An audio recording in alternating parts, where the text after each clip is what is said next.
ही मूर्ती आबाने आणलेली आहे दार्जिलिंगवरून. आणि ती दुसरी कुठे गेली,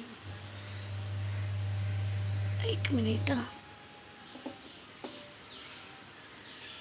ही माझ्या मोहितने आणलेली आहे. मोहित कुठे गेला होता आता मला नाही आठवत, पण हा माझा मोहित जो आहे ना, माझ्या बहिणीचा मुलगा, प्रियाचा मुलगा, तर त्याने ही मूर्ती आणलेली आहे. तो कुठे गेला होता आता नाही आठवत मला, पण ही माझ्या मोहितने दिलेली मूर्ती आहे बघा, मित्रमैत्रिणी. छान आहे ना. आणि ही बाबासाहेबांची मूर्ती, आणि ही गौतम बुद्धांची मूर्ती, ही माझ्या मिस्टरांनी आणलेली आहेत. आता माझे मिस्टर नाही आहेत. आता माझ्या मिस्टरांना जाऊन मला वाटतं काहीतरी 26-27 वर्ष झाली. 2097मध्ये, सॉरी 1997मध्ये त्यांचं अपघाती निधन झालं.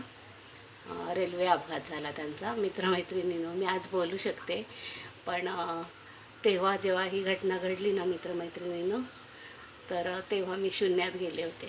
म्हणजे कसं प्रश्न प्रश्न प्रश्न आणि प्रश्नच होते मित्रमैत्रिणीनं.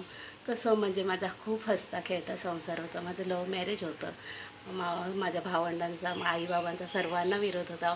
मित्रमैत्रिणीनं, माझे भाऊ तरी म्हणजे समजदार, पण जेव्हा माझ्या बाबांना कळलं, माझे बाबा खूप स्वाभिमानी होते. पण सॉरी बाबा, आज तुम्ही नाही आहेत, तर तुम्हाला मी दुःख दिलं. तर जेव्हा बाबांना खरं कळलं की म्हणजे मंगलचं लग्न ठरवून नाही केलं आम्ही, तर तिच्या मनाने म्हणजे लव्ह मॅरेज आहे तिचं, हे वाक्य जेव्हा बाबांना माझ्या कळलं, तर माझे बाबा माझ्याशी म्हणजे शेवटपर्यंत नाही बोलले.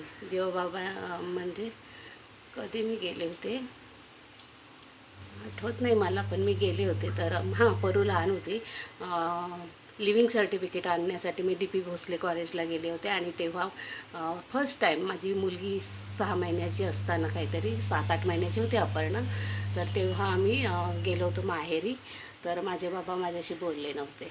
असं शेवटी वडील आहेत ते, त्यांची चूक आहे असं मी नाही म्हणणार, पण बाबांनी तेव्हा मला मोठ्या मनाने माफ केलं असतं तर थोडं बरं वाटलं असतं. आणि त्यानंतर जी म्हणजे भेट झाली बाबांची, अणू 2 वर्षाचा होता, आय थिंक 95मध्ये काहीतरी. आणि बाबांचं माझ्या पण अपघाती निधन झालं, ॲक्सिडेंट